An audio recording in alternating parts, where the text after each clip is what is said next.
Sucede que he afirmado que estos dos son iguales. ¿Sí? Cuando un médico tiene un paciente diabético, ¿qué le dice que no coma? ¿Azúcar? ¿Y la fruta qué le dice? ¿Que sí la puede comer? Que tampoco. ¿Por qué? Así que usted va a estudiar lo mismo que él estudió, pero yo espero que usted lo estudie en el espíritu. ¿Le parece? Es un poco difícil entender porque yo reestudié la medicina cuando yo empecé mi relación con Dios. Y es importante uno recapitular otra vez. Hay un problema o una ignorancia, no sé qué, acerca de decir que las frutas y los carbohidratos, los cereales es lo mismo. Así que cuando a usted le hacen un examen de sangre, le revisan qué tipo de azúcar en la sangre. ¿Cómo se llama? Glucosa. Y vamos a estudiar que la glucosa viene de los carbohidratos. Nunca le hacen un examen de fructosa, a menos que usted tenga una enfermedad donde usted no tolere la fructosa. Hay una enfermedad específica, genética, que hay personas que no pueden tolerar la fruta. Si la toman, caen en hospital. Yo tengo una paciente que es así y no puedo bregar con fruta con ella porque se la doy y pasa en una emergencia fácilmente. Así que hay defectos genéticos que no toleran la fructosa, pero la fructosa y la glucosa, por eso coloqué la diferencia, fructosa o glucosa. ¿Cuál es el problema de la glucosa en la sangre? ¿Carbohidrato o fruta? Así que vamos a estudiarlo esto desde el principio con la fisiología médica. Vamos a estudiar la digestión de los carbohidratos y la fructosa de 2 libros de fisiología y de un libro de bioquímica médica. Estamos hablando de muchos libros. No se preocupe, no vamos a dar lo que dijimos ayer, ¿no? La digestión de la B12, ¿cómo es? ¿Quién se recuerda todos los pasos?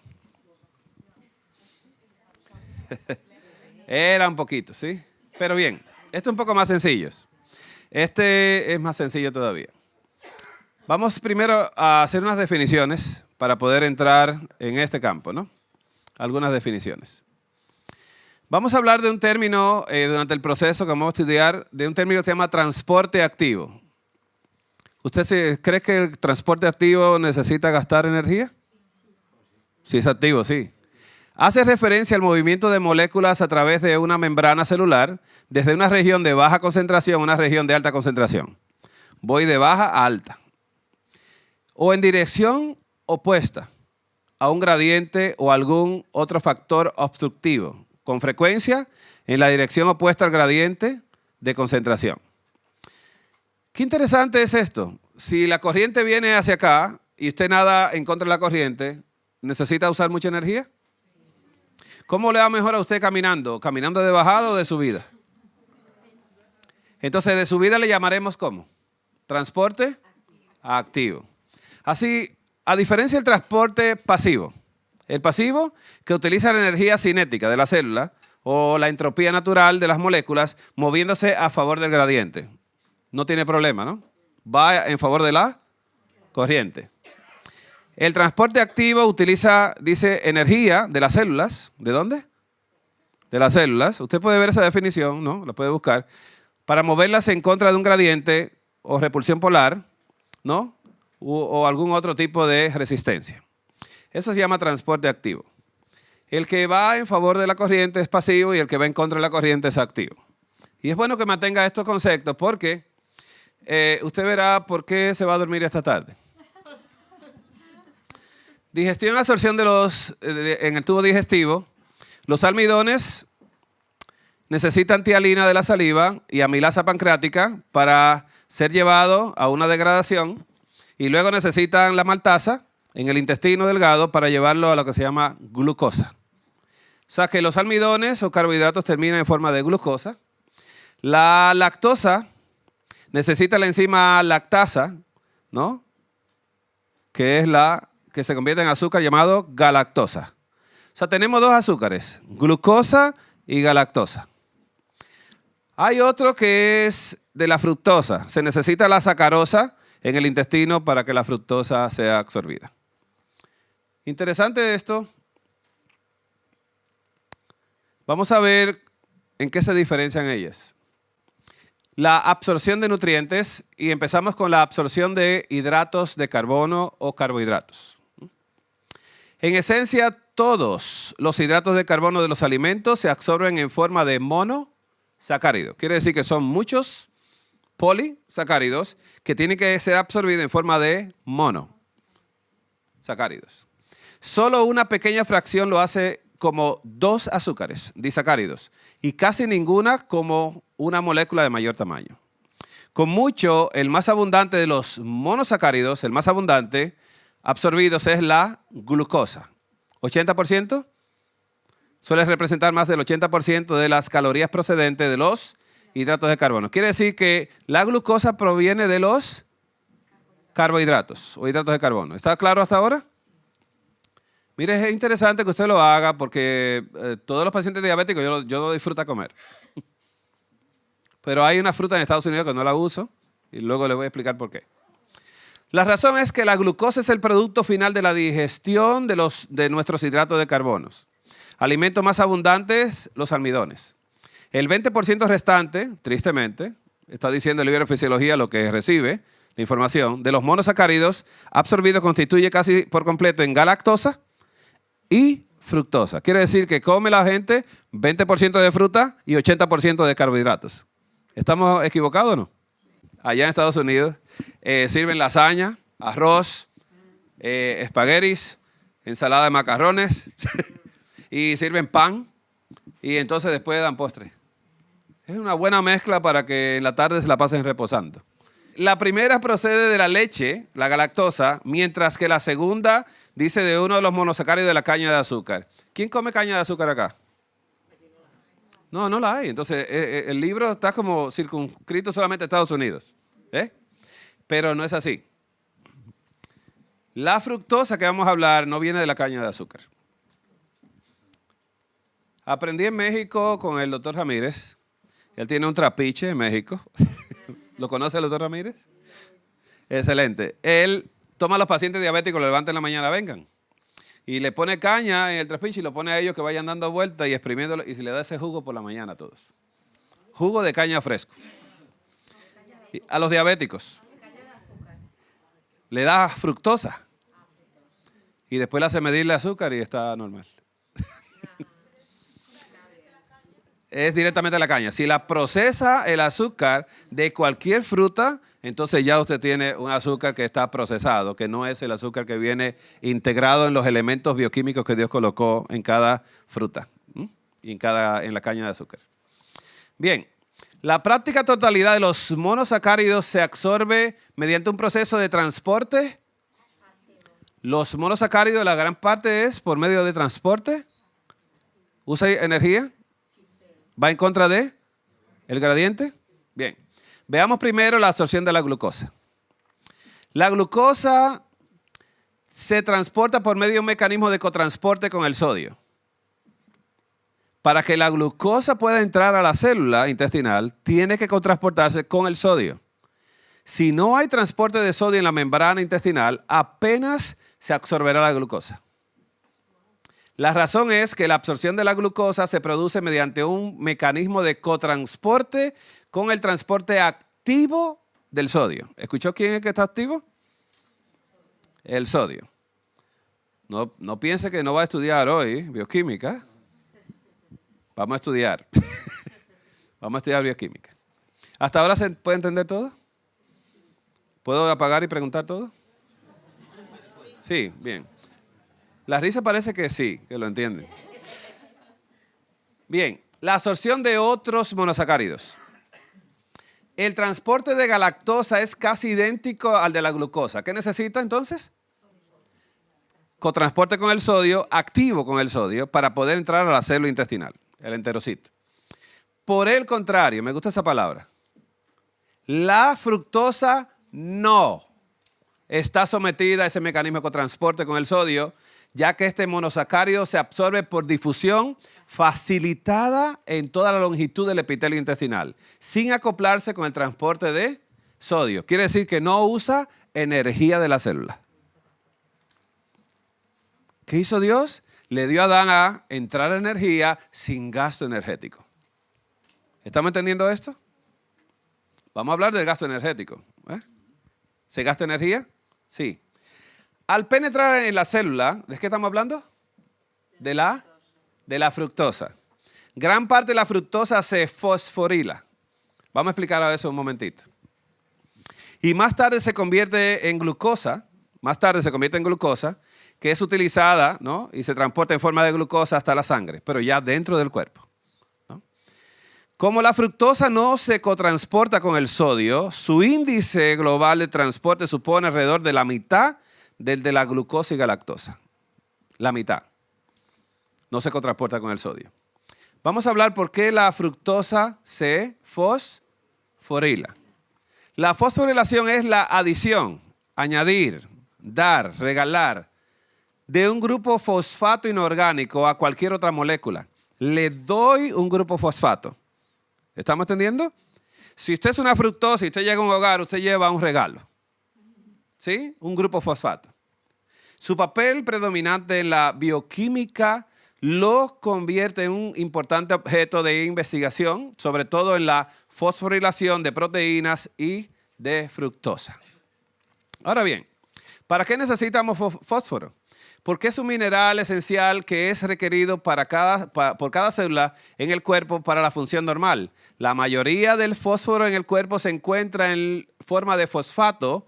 Aproximadamente 85% del fósforo en el cuerpo se encuentra en los huesos. ¿Pensó Dios con la fruta en los huesos de Adán? Sí, pensó en los huesos. Esto rompe totalmente la bioquímica que uno aprende en la escuela. Pero todo esto hay que verlo a través de la palabra de Dios, que somos creación. Si Dios le dio fruta al hombre, cada vez que comía fruta se fosforilaba y le aportaba fosfato y sus huesos iban a estar más fuertes todos los días.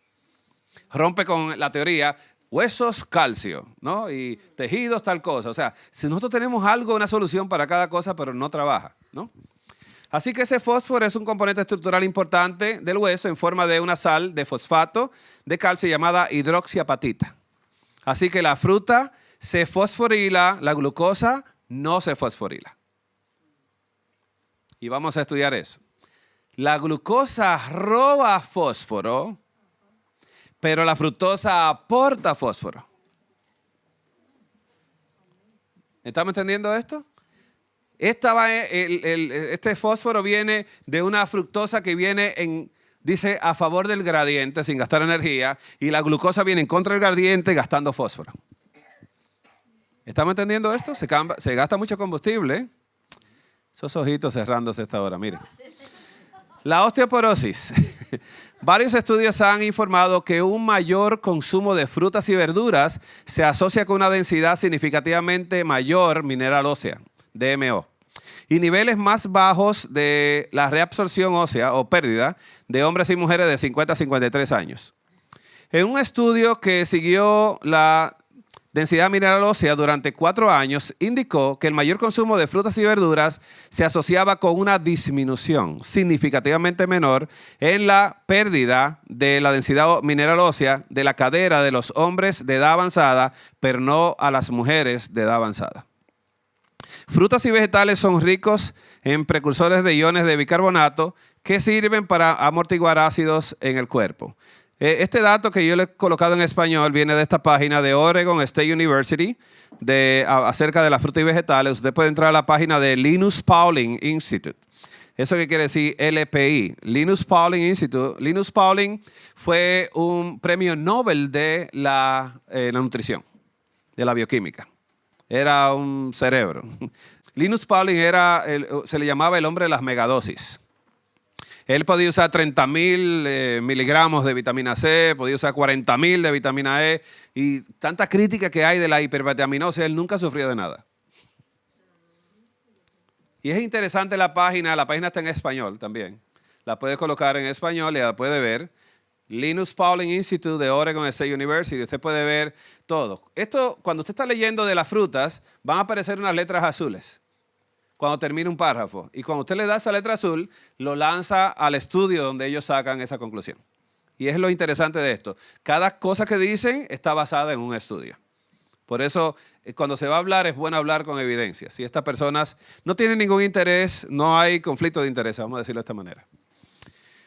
Entonces, hablamos de dos mecanismos de transporte. El mecanismo de transporte sin gasto de energía, ¿cómo le llamaríamos? Transporte pasivo, en favor de un gradiente de concentración. Y un transporte con gasto de energía, que es el transporte activo, que va en contra del gradiente de concentración o la corriente. Vamos a ver qué dice Linda Constanzo de Fisiología. Estos son libros nuevos de Fisiología Médica. Ella pone una célula intestinal que luego se la voy a explicar, ¿no? La glucosa y la galactosa se absorben a través de la membrana apical de las células mediante mecanismos de transportes activos secundarios similares a los que se observan al principio del tubo, ¿no?, conterneado, dice aquí proximal. Tanto la glucosa como la galactosa se desplazan en el lumen intestinal, dentro del intestino, que se lo voy a mostrar ahora, hacia la célula en el cotransportador de sodio. Quiere decir, para entrar a la célula se necesita sodio. La energía la hace a través de la bomba de sodio y potasio. Y vamos a ver cómo entonces aquí se está gastando energía, pero ya dentro de la célula van a pasar a la sangre de una manera diferente. Quiere decir, entró la comida al intestino, tiene que pasar adentro de las células y luego de las células tiene que pasar a la sangre. Es un proceso, ¿no?, que lleva dos etapas. Vamos ahora a poner, ¿no?, la fructosa. La fructosa se trata de modo diferente que la glucosa y la galactosa. Su absorción no lleva implícito un paso que requiera energía. Ella es un poquito más específica, ¿no? Ni un cotransportador en la membrana apical. En su lugar, la fructosa es transportada a través de las membranas apicales y vasolaterales de ambos lugares, que la voy a mostrar ahora, mediante difusión facilitada en ambas veces. Quiere decir que llegó al intestino, pasó a la célula y luego pasó a la sangre y no se gastó una energía. ¿Podemos entender esto? Esto es muy importante.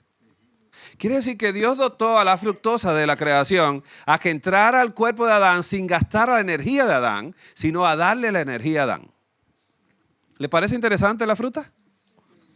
Esto es número 1, hermanos. La fruta es número 1. Alimento primordial para nosotros. Así que, esta es la célula intestinal. Esta parte de las células da hacia el intestino. O sea, el nutriente llega allá, ¿no?, y luego eso se llama lumen. Y luego aquí está la sangre y por acá, después que entra la célula, tiene que pasar a la sangre. Y vamos a hacer el dibujito ahora. ¿Bien? ¿Estamos listos? Hablar lo mismo que hablamos ya 2 veces. ¿Sí? Es esto. Este es el lumen intestinal. ¿Qué es el lumen intestinal? Es esto. Esto es el lumen intestinal. Netamente la parte interior. Así que las células intestinales acá están esperando para entrar los nutrientes y luego pasarlo a la sangre. Ese es el lumen. Esa es la célula del intestino delgado y esta es la sangre. Aquí es que está la sangre donde tiene que entrar todo lo que yo absorbo, tiene que entrar hacia la sangre, si no, no tiene sentido. Ahora bien, la glucosa necesita sodio para poder entrar del intestino a la célula. La galactosa necesita también sodio para poder entrar del intestino a la célula. Entonces, para poder entrar, es un transporte activo. No se preocupen los que se durmieron, porque luego van a ver el video. Es transporte activo. ¿De dónde viene ese transporte activo? ¿De dónde coge la energía? Lo toma de esa bomba que está acá, que se llama bomba de sodio y potasio. Esa es la bomba de sodio y potasio, donde se toma la energía para poder entonces ayudar a entrar la glucosa a la célula. ¿Hay gasto energético? Sí hay. Ahora bien, ya dentro de la célula, la fructosa tampoco no tiene ningún problema de transporte, entra fácil. Y la difusión facilitada se presenta tanto en la glucosa, galactosa y fructosa que están dentro de la célula, ya pueden entrar a la sangre por difusión facilitada. ¿Gasto energético? Aquí no hay gasto energético. ¿Se puede entender lo mismo que leímos? ¿Estamos contradiciendo algo? ¿Todavía estamos bien? ¿Ya se la aprendió? Ahora apago todo y le pregunto. ¿No? Bien. Como usted está viendo, nunca van a hacer un examen de la glucosa. Van a hacer un examen de la fructosa, tampoco. van a hacer solamente el examen de la glucosa. Lo que se comió de carbohidrato, cómo se transforma en glucosa. Es el examen médico o examen de la glucosa. Vamos a leer entonces la bioquímica, que ayer la tratamos. Este va a ser corto también. Esa es la página 59. Habla de la absorción activa de la glucosa. Obtiene la energía requerida de la bomba de sodio y potasio. Como es bioquímica, explica lo que fisiología no explicó. Porque esto es algo ya bioquímico. Entonces en fisiología sí explican lo de la bomba un poquito mejor. Entonces menciona acá que se contempla, por tanto, la glucosa como el sodio son liberados en el citosol dentro de la célula, permitiendo que el transportador tome más carga. Y dice, y el sodio es transportado siguiendo su gradiente de concentración y al mismo tiempo hace que el transportador lleve la glucosa contra su gradiente de concentración. La energía libre requerida para este transporte activo se obtiene de la hidrólisis del ATP. Se está usando energía del adenosintrifosfato, ¿no? Vinculado a una bomba de sodio que expulsa el sodio de la célula e intercambiando con el potasio. Así que una molécula es la partícula más pequeña que presenta todas las propiedades físicas y químicas de una sustancia y se encuentra formada por dos o más átomos, ¿no? Esto es una molécula de agua que tiene dos átomos de hidrógeno y uno de oxígeno. Y esto ya es lo que usted conoce como un átomo, ¿no? Que tiene neutrones, protones, ¿no? Electrones. Eso es un átomo. Eso mantiene vivo al ser humano. Ahora, este es un video corto de la bomba de sodio y potasio. Lo mismo que me he explicado, lo voy a explicar ahora de una manera. Yo he hecho una adaptación de este video, no es mío. Estos son los iones de sodio y potasio. Trabajan de esta manera que usted verá. Trabajan porque de la célula salen 3 iones de sodio y entran 2 iones de potasio. Esa es la bomba de sodio y potasio que está haciendo esto, ¿no? Y eso entra y sale todo el tiempo, ¿no? Se necesita. Esta es la bomba de sodio y potasio. La célula requiere siempre energía para mover sustancias de un gradiente a otro. Siempre hay gasto de energía, a menos que sea difusión facilitada.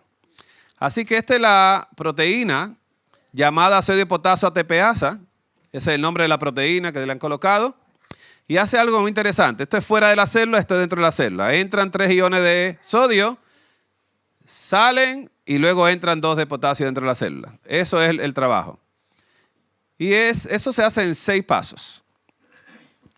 Los 6 pasos de esto es el primer paso, ¿no? Exterior de la membrana, interior, la membrana. Sucede esto. Entran 2 de sodio. 3 de sodio, perdón. Pero para eso se necesita que el ATP suelte un fósforo para darle energía al proceso. Y entonces se queda como ADP o adenosina. ¿No? Entró, ahora va a salir, abre la puerta arriba. Y sucede algo muy interesante, que cuando el potasio entra luego, ¿no? Esa proteína cierra la puerta arriba, la parte extracelular, y cuando va a salir adentro de la célula, libera el fósforo. Pero siempre hay un gasto energético envuelto en este proceso. ¿Por qué es importante la bomba de sodio y potasio? Por muchas funciones nuestras se necesita que la bomba de sodio y potasio funcione perfectamente. Este es el proceso. Ya lo estoy repitiendo una y otra vez para que pueda ver. Vuelvo otra vez. ¿No? Se cede, ¿no? Y esto tiene un gasto energético. Y esta bomba electrogénica, que es la bomba de sodio y potasio, sirve para nuestra actividad cardíaca normal, nuestra absorción de nutrientes, hablamos de la B12 ayer, anótese este también, de los carbohidratos, y para la excreción de productos de desecho por los riñones, necesita usted tener un balance de la bomba de sodio y potasio. Esto es muy importante. Vamos a hablar de la glucólisis. Glucosa, lisis, destrucción o uso. La glucólisis o glicólisis, del griego glicos, glucose, que es azúcar, y lisis ruptura, es la vía metabólica encargada de oxidar la glucosa con la finalidad de obtener energía para la célula. Al fin, después que ya se obtiene la glucosa, que ya hemos gastado energía para obtenerla, la finalidad es usarla como energía luego. Y se necesita como energía, hay que usarla. Es todo el gasto energético que hay que hacer cuando se come carbohidrato, y por eso se están durmiendo esta tarde. No se sienta mal porque diga esto. Es que usted ha gastado tanta energía intestinal que toda su sangre ha ido a correr al intestino y ha desprovisto el cerebro de sangre. Por eso comer muchos carbohidratos tiende a ponernos un poquito así como estamos. Es muy bueno trabajar en ayunas. Cuando usted estudie, nunca estudie después de comer. Eso es fatal, ¿no? Si come fruta sí lo puede hacer, pero si come carbohidratos no.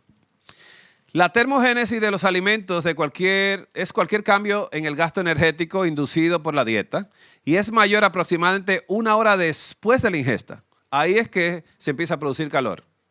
Por eso la gente cuando se llena mucho le da un calorcito, ¿sí? Empieza a sudar, ¿no? Eso es la llenura. Y desaparece aproximadamente 4 horas después de la ingesta. ¿Ves qué interesante?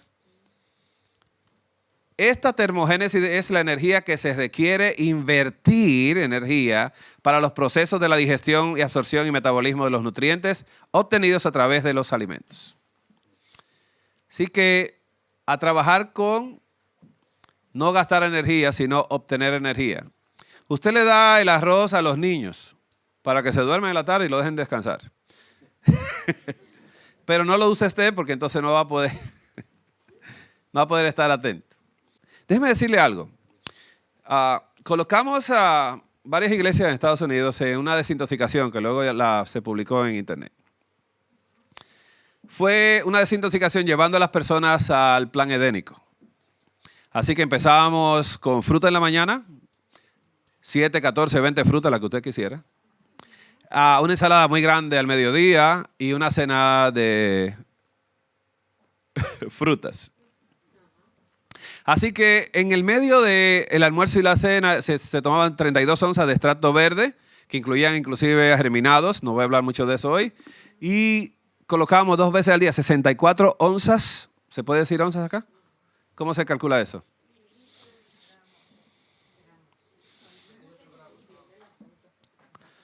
Bueno, mire, esto es un 1.5 litros. 1.5 litros. Un poquito más que esto. De extracto verde solamente al día. Así que no iban a consumir otra cosa, frutas, ensaladas, vegetales, todo crudo, y empezamos así, y luego fuimos quitando verde y poniendo más frutas, hasta que llegamos a las monofrutas, que es comer un solo tipo de fruta, ¿no? Por varios días, se tomaba 3 semanas el proceso. Y así los hermanos estaban haciéndolo, todos dijeron lo mismo, el nivel energético que tenían, veían mejor las cosas, los olores del cuerpo empezaron a desaparecer, no ensuciaban cuando iban al trono blanco o de otro color que usted quiera, pero estaban muy contentos y empezaron a notar muchas cosas que cambiaron. Podían percibir mejor cuando se estudiaba la Biblia, porque no había un gasto energético, estaba su cerebro lleno de fructosa y de glucosa, que la fructosa le aportaba al cerebro también.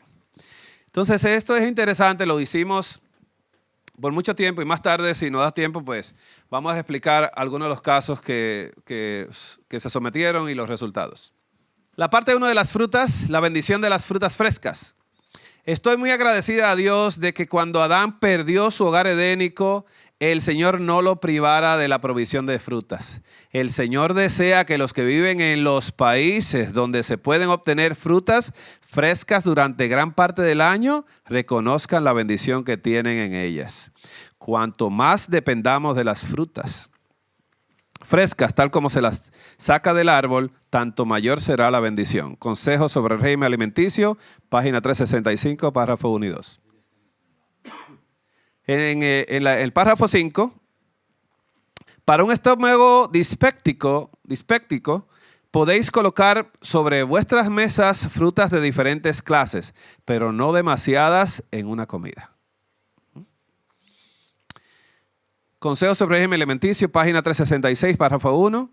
Quisiéramos recomendar especialmente la fruta, como un agente de salud. Pero ni siquiera la fruta debe ser consumida después de una comida completa de otros alimentos. Año 2003, más o menos, comencé con los cambios al crudismo, 2002-2003, pero en el 2013 empezamos a incrementar más frutas y vegetales. Y durante el día nos desayunamos con mucha fruta y cenamos con una cantidad de vegetales que usted no se lo puede comer. Pero mucha cantidad. Y gracias a Dios nos levantamos sin esa pesadez de estrujarse y eso, sino que me paro de la cama. Y entonces empiezo el día. Y empezamos a las 5 de la mañana a hacer ejercicio por 1 hora, a veces 20 a 30 millas en bicicleta y a veces pesas levantamos. Pero esa energía no me la da el carbohidrato, porque el carbohidrato me tenía cansado. Era arrastrando los pies que uno se levantaba, ¿no? Con pesadez. Y entonces había una modorra mental increíble. Usted estaba leyendo y empezaba el sueño de que le da la Biblia a algunos, ¿sí? Y empezaba un sueño para leer la palabra de Dios o estudiar una cosa, empezaban los ojos a cerrarse. Parece que ese era un método de dormir. Así que el ATP realmente ayuda a la transmisión nerviosa de nuestro cuerpo, contrae el músculo cardíaco, porque si no hay contracción, no hay bomba de sodio y potasio, el corazón no hace esto, no se mueve, ¿no? A una forma rítmica. La respiración se necesita el ATP para esto, la reparación de los tejidos necesita la molécula de ATP, la contracción muscular, la secreción hormonal, la circulación y las reacciones acopladas, todo necesita molécula de ATP. Así que usted sabe lo que es un mol de una unidad. Es la unidad que mide la cantidad de sustancia, ¿no? Así que un mol viene siendo esta cantidad que muestran acá. Y vamos a mostrar ahora cómo esta molécula de fósforo que da el ATP, que luego lo convierte en adenosina, eso consume energía eléctrica. La energía que consume cada vez que utilizamos, que comemos carbohidratos y empieza el proceso de asimilación de cada molécula de glucosa de los carbohidratos. ¿Usted sabe cuántas moléculas de glucosa tiene un almidón? 12. Pero depende de la cantidad de almidones que colocamos, así va la cantidad de fósforo que vamos a gastar. ¿Qué pasa en este proceso? Que cada vez que se comienza el proceso de la bomba de sodio y potasio, se gastan 7.3 kilocalorías. Eso equivale a 30.6 kilojoules por molécula de ATP. Por molécula de ATP que se usa, por molécula de glucosa que entra, se está gastando esta energía. ¿A qué equivale esto? Convirtiendo los kilojoules a joules, un kilojoule es 1000 joules, entonces estamos gastando nosotros, ¿no? Yo hice la ecuación, usted la puede conseguir también. Cada vez que esos 7.3 calorías se gastan con cada molécula de glucosa que entra a la célula, se está gastando 30.600 watts por segundo. ¿No se siente cansado? Con sueño sí. ¿Cómo se llama eso? Entonces, por molécula de ATP estamos gastando energía. Y esto es muy interesante porque los científicos se confunden todo, porque aunque ellos están haciendo todo esto, no lo entienden, ni yo lo entendía. Estamos gastando un total de nuestro cuerpo cada vez que comemos carbohidratos de 30.600 watts. Claro, por segundo. Y luego vamos a obtener la energía que depositamos, porque eso es depositando al banco, gastando para depositar y luego lo vamos a utilizar. Entonces, mire cuánto gasta un aire acondicionado, 7.700 watts de consumo, una nevera, 400 watts, una aspiradora, 1.500 watts, microondas, 1.000 watts, cada vez que se prende, claro.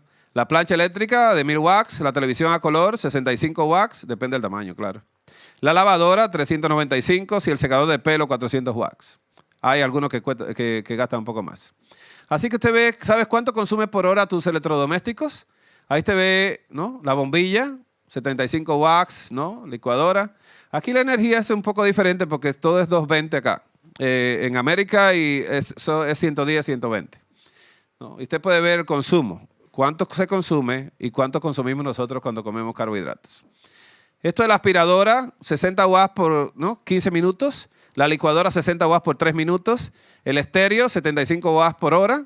Un reloj, 2 watts por 24 horas, un reloj que está en la pared. Secador de pelo, 300 watts por 10 minutos. Y usted puede ir viendo cuánto se gasta. y luego cuánto hay que pagar. Ahora bien, hay algo que a veces pensamos que el carbohidrato solamente está en los cereales. Pero si usted ve el apio, 2 tallos medianos tienen 4 gramos de carbohidratos. Pero este carbohidrato está crudo. Es diferente a un pan o a una galleta. El brócoli, un tallo mediano, tiene de carbohidrato 8 gramos de carbohidrato. Si usted dice no como carbohidrato, el que come carbohidrato. Así que cuando está comiendo vegetales, usted puede ver la coliflor, 5 gramos de carbohidratos, los espárragos, 5 de ellos, 4 gramos de carbohidratos, ¿no? Quiere decir que cada vez que nosotros estamos comiendo, estamos consumiendo carbohidratos. Pero mire aquí lo de el maíz dulce, 18 gramos de carbohidratos. Mire el otro, 26 gramos de pan, una papa, ¿no? 26 gramos de carbohidratos. Si usted quiere comer carbohidratos, lo puede hacer de vegetales sin meterse en problemas con carbohidratos de tubérculos. Hay un problema grande. Cada almidón tiene 12 moléculas de glucosa. Y para usted introducirla, está gastando por cada molécula de glucosa, el ATP está gastando 30.000, ¿no? Y algo de energía, de watts por segundo. Voy a hablar de una confusión que hay también acerca de la alerta del jarabe de maíz, ¿no? El jarabe de maíz en Estados Unidos, hace muchos años se modificó el maíz. En la modificación se aumentó la cantidad de aceite que el maíz podía producir para la industria del aceite y se incrementó el azúcar en el maíz para que sea más dulce. Originalmente el maíz no es tan dulce. Aquellos que son de países donde se cultiva maíz en el pasado, no es dulce el maíz. Pero el maíz de Estados Unidos es súper dulce, muy dulce. Con el dulce del maíz lo que se hace ya es, se produce este jarabe y la otra parte la usan para producir etanol, para la gasolina, mezclarlo con la gasolina y hacer el producto más barato. Así que allá le llaman así el High Fructose Corn Syrup, que todos estos productos están llenos de él. Todos esos productos que usted ve así, todos tienen el sirope de maíz adentro. Consumir ese sirope de maíz es el problema porque yo estaba leyendo un reporte de la Universidad de Harvard que decía que el alto consumo de fructosa producía problemas, ¿no?, de salud. Yo lo voy a poner en español ahora. Yo lo voy a colocar en español. Produce la prediabetes. El efecto de la ingesta de alta fructosa. Cuando la gente ve fructosa, dice la fructosa hace daño. No frutas. Pero no es así. Está hablando específicamente de esta fructosa que está modificada. El consumo de demasiada fructosa también tiene consecuencias. Así que estudios de Harvard Health Publication muestran que el consumo de fructosa en los estadounidenses se ha triplicado desde el año 1900. La principal fuente de fructosa ha cambiado de frutas y hortalizas a los azúcares refinados y el jarabe de maíz. Ahí lo especifica un poquito mejor. En refrescos, bebidas y frutas y galletas y cereales. Así que las investigaciones demuestran que el metabolismo de la fructosa o del maíz produce moléculas de grasa como subproductos. Dice, es el más fructosa al hígado para metabolizar, más grasa se acumula. Un estudio de 2009 publicado por el Journal of Clinical Investigation mostró que la ingesta excesiva de fructosa de maíz ocasiona hígado graso no alcohólico y aumento de lípidos o colesterol y triglicéridos en la sangre y la resistencia a la insulina, que es la diabetes tipo 2. Estos efectos combinados aumentan el riesgo del síndrome metabólico, también conocido como prediabetes. Así que es importante no confundirse en esto. Entre la glucosa y la fructosa hay una diferencia. A pesar de que el producto final del metabolismo de la glucosa y fructosa es el mismo, es decir, energía que queremos, como cada uno se metaboliza diferente, un poco, ¿no? La entrada de fructosa en las células no es insulino dependiente. A diferencia de la glucosa y en ciertos tejidos, que sí es insulino dependiente. Lo que la insulina tiene que hacer es tomar la glucosa para permitirle el paso adentro de la célula. La fructosa no necesita que la insulina lo haga, y lo voy a mostrar científicamente ahora. Así que además de la tasa del metabolismo de fructosa es más rápida que el de la glucosa.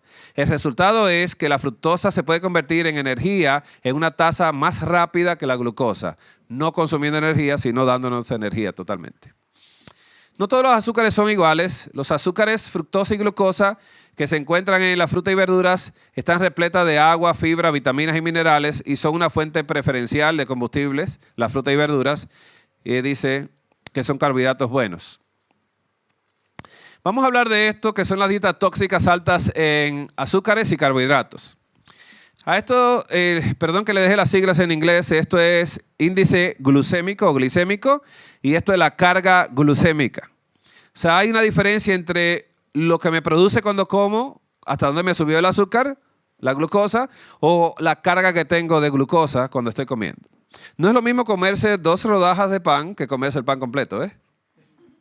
¿Sí? Entonces, bien. La concentración de azúcar siguiendo el consumo de diferentes comidas.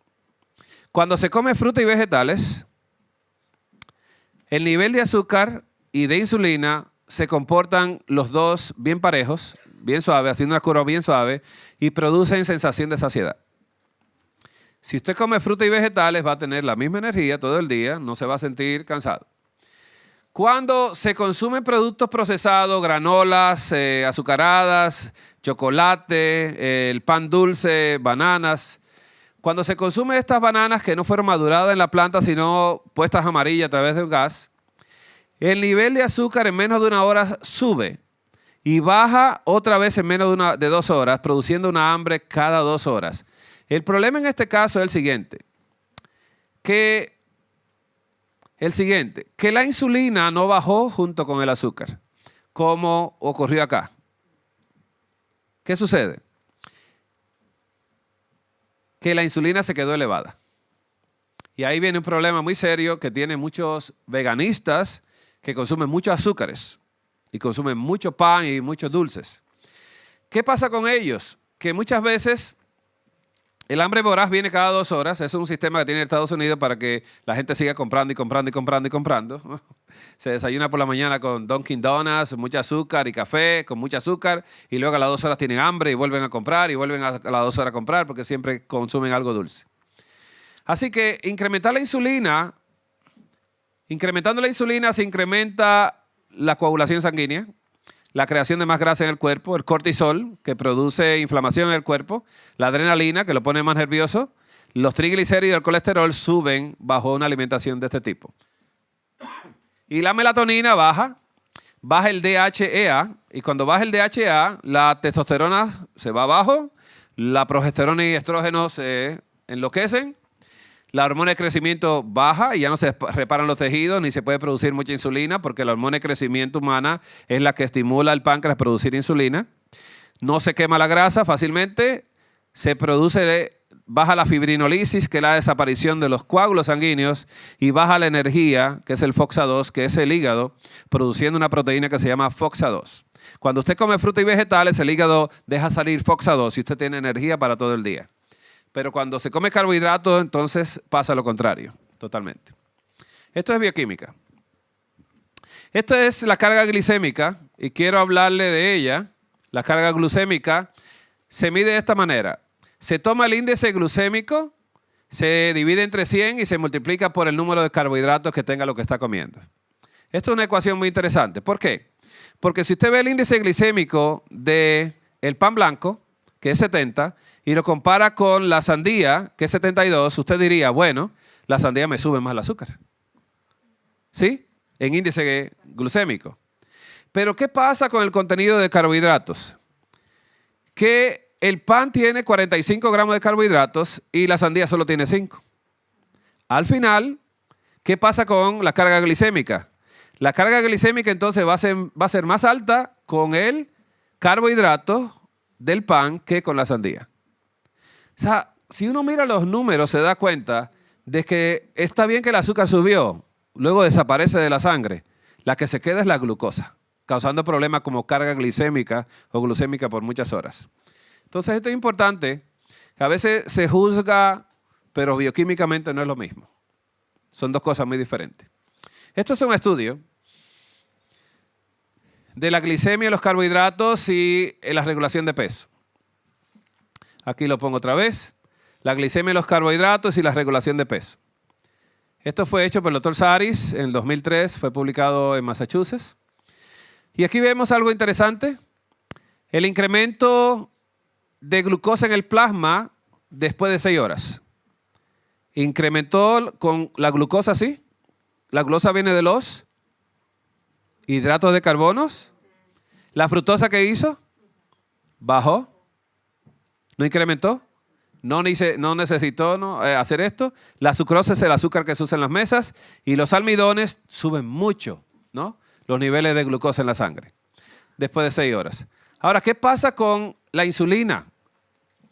¿Cómo incrementa la insulina en el plasma después de 6 horas? Incrementa mucho con los carbohidratos, con los almidones y con la sucrosa, pero no con la fructosa.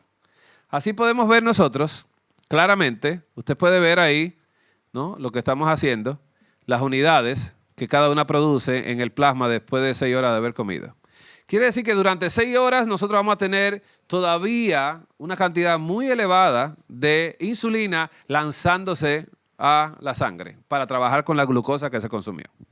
Entonces se necesita no solamente energía ATP, el páncreas tiene que hacer un trabajo bastante fuerte para toda la carga de glucosa que entró al cuerpo, la carga de almidones y la carga de sucrosa o azúcar de mesa. El azúcar no se debería consumir, para nada.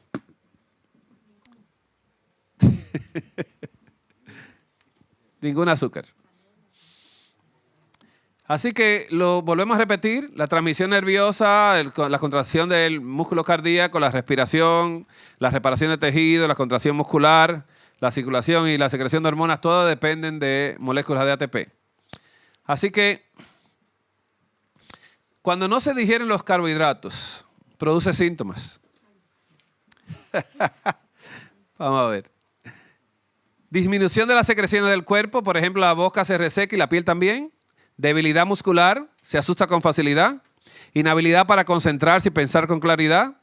Incrementa la sensibilidad a la luz. La voz se afecta con el estrés. Dificultad para tragar, depresión, etcétera, etcétera. El gasto energético que sometemos al cuerpo hace que el cuerpo se sienta tumbado completamente. Así que no se le echa combustible al vehículo para apagarlo, ¿no?, sino para usarlo. Entonces debemos pensar qué tipo de combustible estamos consumiendo. Entonces, eso es lo que Dios desea que nosotros hagamos. Cuando usted consume una semilla que usted puede germinar, cuando usted la germina, usted tiene una semilla viva. Pero cuando usted toma la semilla y no la germina, sino que la cocina, tiene una semilla muerta. Entonces, usted va a utilizar su energía para poder introducirla a su cuerpo para producir energía, mientras cuando usa el germinado está entrando energía para seguir dando energía. Es la diferencia de uno comer algo que está crudo o cocido. Si usted va a comer un plato, digo estas cosas con el ánimo de que no se vaya a asustar. Si usted va a tomar un plato, lo menos que va a servir en el plato es el carbohidrato. Lo más que va a servir es la cantidad de vegetales y frutas que usted quiera, ¿no? Claro, estoy diciendo las dos combinadas, pero no se combinan. Si usted desayuna en la mañana, supongamos avena. Sí consume avena. Entonces usted coloca en el plato una porción de avena y tiene que colocar 2 a 3 porciones de fruta. ¿Estamos bien? Porque en lo que la avena se procesa en el cuerpo, gastando energía, ya usted tiene energía de las frutas que le están dando energía. ¿Estamos bien? Así usted puede balancearse mejor su nivel energético del día si no está todavía dispuesto a trabajar con esto. Nosotros germinamos la avena entera, claro está, la que viene en grano. Y después de germinarla, la lavamos bien y la podemos licuar con alguna fruta, la podemos procesar, ¿no? Hacemos algo así y entonces estamos comiendo el carbohidrato vivo y que viene cargado de enzimas junto con la fruta. Ahí tenemos un valor energético un poquito también elevado.